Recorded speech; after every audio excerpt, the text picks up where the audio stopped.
Good morning, everybody. This is the question which has been asked by some of my friends कि इस question में तुमको क्या निकालना है, करंट निकालना है, ठीक है। इतने रेजिस्टेंस को इतने ऐसे कनेक्शन जो है रेजिस्टेंस का दिया हुआ है, ठीक है। तो ये 2 वोल्ट की बैटरी लगी हुई है, यहाँ से जो आई बह रहा है यही हमें यहाँ पे कैलकुलेट करना है, ठीक। तो देखो कैसे कैलकुलेट करोगे। तो यहाँ पर क्या हुआ, 3 ओम 3 ओम 3 ओम दिया हुआ है, ठीक है। तो सिंपल कंसेप्ट को ये इस्तेमाल करना है, जो कि मैं अभी थोड़ा सा ऐसे बता देता हूँ कि किस कंसेप्ट को मैं एक्सप्लेन करने जा रहा हूँ। कि भाई देखो, अगर ऐसा लगा हुआ है वोल्टेज, कि देखो ऐसे ये ये वोल्टेज सोर्स हो गया ना, यहाँ पे एक रेजिस्टेंस हो गया, ठीक। फिर एक यहाँ रेजिस्टेंस हो गया, फिर एक ऐसे रेजिस्टेंस हो गया, ठीक है। और फिर मान लो कैसे भी रेजिस्टेंस हो गया, ठीक है। तो अगर यहाँ का पोटेंशियल तुम ए माने हो और यहाँ का पोटेंशियल तुम बी माने हो, ठीक है। तो जो यहाँ का पोटेंशियल होगा वो क्या होगा, कोई भी यहाँ पे करंट बह रही है लेकिन कोई भी रेजिस्टेंस नहीं है इसमें, इस पाथ में। तो यहाँ का भी पोटेंशियल क्या होगा, ए होगा या बी ए होगा, ठीक है। इसी तरीके से अगर यहाँ का पोटेंशियल बी भी है, तो यहाँ पर कोई भी रेजिस्टेंस ड्रॉप नहीं हो रहा है भाई। अगर कोई किसी में भी रेजिस्टेंस ड्रॉप नहीं हो रहा है तो यहाँ का पोटेंशियल भी क्या हो जाएगा, वीबी हो जाएगा, ठीक। लेकिन यहाँ का पोटेंशियल क्या होगा, क्या यहाँ का पोटेंशियल वीबी होगा, बिल्कुल नहीं होगा। क्यों नहीं होगा, क्योंकि इसके क्रॉस कुछ रेजिस्टेंस ड्रॉप हो गया, ठीक है। तो लॉजिक क्या है कि अगर कोई भी रेजिस्टेंस ड्रॉप नहीं हो रहा है इस बीच में, तो जहां वोल्टेज तुम मानोगे सेम थ्रू आउट वोल्टेज, इस पूरे लाइन का जो वोल्टेज है वो वी है। जिस तरीके से इस पूरे लाइन का जो वोल्टेज है वो क्या है, वो वी है, ठीक है। चेंज नहीं हो रहा है। चेंज क्यों नहीं हो रहा है, क्योंकि कोई भी रेजिस्टेंस ड्रॉप नहीं हो रहा है। तो यहाँ पे ड्रॉप हो रहा है, इसलिए उसको हम यहाँ पे आई बार ड्रॉप होगा कुछ कुछ करके, तो इसको हम वीबी नहीं लिख सकते, वीबी नहीं लिख सकते, ठीक है। तो वही कंसेप्ट यहाँ इस्तेमाल हो रहा है, लेकिन इसमें दिमाग को कैसे लगाना है। यहाँ पर ये 2 वोल्ट है, आई निकालना है। तो देखो करना है सिंपल क्या है कि भाई अगर यहाँ का वोल्टेज, यहाँ इस पॉइंट का वोल्टेज तुम सी माने, मतलब सी को आप एज अ वोल्टेज कंसीडर करें। ये सी अगर वीसी है ना, तो इसके क्रॉस देखो, देखो क्रॉस नहीं मतलब कि अब यहाँ से चलो, तो यहाँ पे बीसी होगा। बीसी क्यों होगा, इसलिए होगा भाई क्योंकि इस पूरे पॉइंट का जो वोल्टेज होगा वो कांस्टेंट होगा। कांस्टेंट क्यों होगा, क्योंकि कोई भी रेजिस्टेंस ड्रॉप बीच में नहीं। यहाँ मत देखो, ये ये जो सिस्टम है, ये पूरा सिस्टम,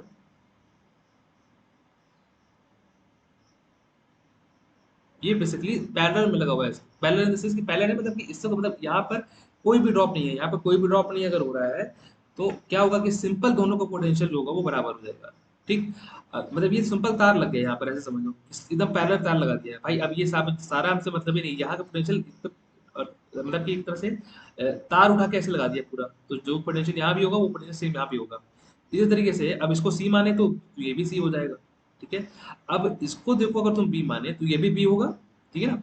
ये भी बी होगा कि यहाँ पे कोई ड्रॉप नहीं। अच्छा यहाँ अगर तुम देखो इसको ऐसे, ये, तो यहाँ पे पोटेंशियल जो होगा, अगर जैसे यहाँ का हमने पहले ये माना था और ये बी माना था, तो हमने क्या देखा यार कि यहाँ का भी तो पोटेंशियल बराबर हो रहा है, मतलब वी ऑफ ए की वैल्यू बराबर हो गई है वी ऑफ बी के, ठीक। इसी तरीके से वी ऑफ सी की वैल्यू बराबर होगी किससे, वी ऑफ सी के, मतलब सेम ही पोटेंशियल है, ठीक। तो अब देखो, अब देखो अगर तुम एकदम ध्यान से समझो, तो अब ये 3 ओम वाला जो रेजिस्टेंस है वो किसके किसके बीच में है, ए और सी के बीच में है। देखो ए और सी के बीच में हमने 3 ओम लगा दिया, ठीक है। अब ये देखो इसका तो हो गया। अच्छा, अब बाकी रेजिस्टेंस के बारे में बताओ क्या होगा। बाकी रेजिस्टेंस के बारे में तुम बताओगे कि इसके और ये वाला 3 ओम जो है ये किसके किसके बीच में है, ए और सी के बीच में, मतलब ए इक्वल टू बी हो गया है। तो ए बोलो या बी बोलो एक ही बात है, तो हम यहाँ ए बोल रहे हैं। ए, अब दो देखो, ये वाला रेजिस्टेंस ये हो गया, ये वाला रेजिस्टेंस किसके किसके किसके बीच में है, ये वाला रेजिस्टेंस ए और सी के बीच में है, ठीक। ठीक, अब तीसरा रेजिस्टेंस के बारे में देखो, तीसरा रेजिस्टेंस किसके किसके बीच में है। तीसरा रेजिस्टेंस अगर तुम देखोगे तो ये वाला किस किस के बीच में है, ये देखो, इसको बी को चाहे हम ए बोले चाहे बी बोले एक ही बात है, तो हम ए बोल रहे हैं। तो तीसरा वाला रेजिस्टेंस हमारा जो है वो ए पॉइंट ये हो गया, फिर यहाँ, फिर ये सी। तो तीसरा वाला रेजिस्टेंस 3 ओम का किसके किसके बीच में है, ए और सी के बीच में, तो ये भी 3 ओम का रेजिस्टेंस ए और सी के बीच में हो जाएगा, ठीक है। अच्छा, इससे डिपेंड नहीं करता है कि ये हमने इधर लिख दिया, वो एक ही बात है, ठीक है ना। क्योंकि रेजिस्टेंस भाई अगर 2 पॉइंट के बीच में रेजिस्टेंस है वो नो मैटर तुम कैसे लिख रहे हो, मतलब इसको बस रिप्रेजेंटेशन इससे करोगे कि जो रेजिस्टेंस के बीच का है वो किसके किसके बीच का है, ठीक है। तो ये वाला भी ए और सी के बीच का था, ये वाला भी ए और सी के बीच का था, और ये वाला भी इसके और ए और सी के बीच का था, तो ये, तो अब तीनों का पोटेंशियल बराबर है, तो उसमें क्या पैरेलल कनेक्शन कह सकते हैं, तो वो ये तीनों एक तरह से पैरेलल कनेक्शन कहलाएंगे। ठीक है, तो ये पैरेलल कनेक्शन हो जाएगा ए और सी के बीच में तीनों आराम से आ जाएंगे। क्यों आ जाएंगे, इसलिए आ जाएंगे इसलिए मैंने, क्योंकि तीनों का पोटेंशियल सेम है। ठीक है, तो वीए सब कुछ जो है वीए और वीसी के बीच में है ना, सब कुछ वीए और वीसी के बीच में है ना। तो देखो ये तीनों में से ऐसे आ जाएगा। ठीक है, अब क्या करोगे, एक एक करके सॉल्व करोगे। पहले इन दोनों का हमने पहला कॉम्बिनेशन लिया।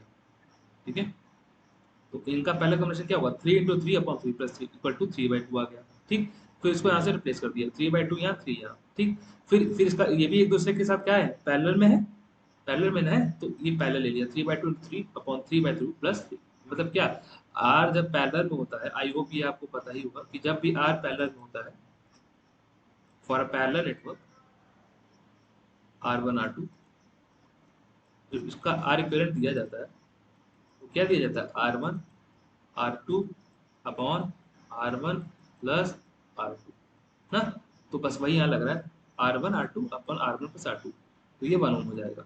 ठीक है, तो यहाँ 2 वोल्ट हो गया, ये आई, और यहाँ पे ये 1 ओम हो गया। ठीक है, तो I equal to 2/B, I equal to B/R। ठीक है, सो 2/1 = 2 एम्पियर। ठीक है, so C is the right answer for this question. तो इस तरह से करना था इस क्वेश्चन को। ठीक है, मतलब सी क्या, मतलब ऑप्शन जो था उसमें सी दिया हुआ था, 2 ampere is the right answer for this question, 2 ampere.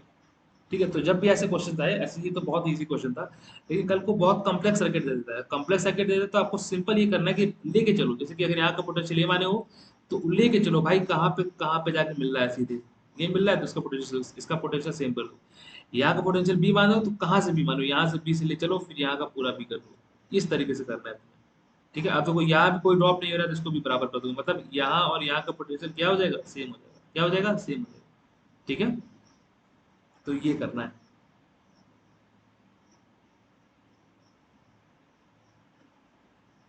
Oh, I think I have given question wrong. Actually, this is the question. ये क्वेश्चन था। Sorry, this is the question. ये तो गलत हो जाएगा यार, यहाँ पे नहीं। Sorry, actually the question for this I just read, question was this actually, मतलब वो गलत बन गया है।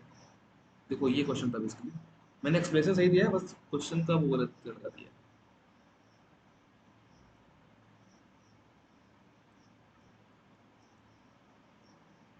ये ये ये ठीक है, ये ये आई निकालना है। This was the question. Okay, so the question was not this, it was this was the question actually। ये क्वेश्चन था, ये क्वेश्चन, ये क्वेश्चन, ये यहाँ से था ये। ठीक है, तो आई होप इसको समझ में आ गई, मतलब ये शायद गलत हो गया, मतलब एक्सप्रेशन मैंने सही दिया, क्वेश्चन बहुत this. Okay, thank you for this. Please subscribe to my YouTube channel, और मेरे चैनल पे कुछ और भी वीडियोस हैं जो राजस्थान जेईई यूपी से जेईई के लिए तैयारी कर रहे हैं, उनके लिए यूजफुल वगैरह हो सकता है, तो एक बार प्लीज़ आप चैनल को विजिट करें और वीडियोस देखें कि शायद आपके लिए यूजफुल हो सकता है। Please subscribe to my YouTube channel. Thank you.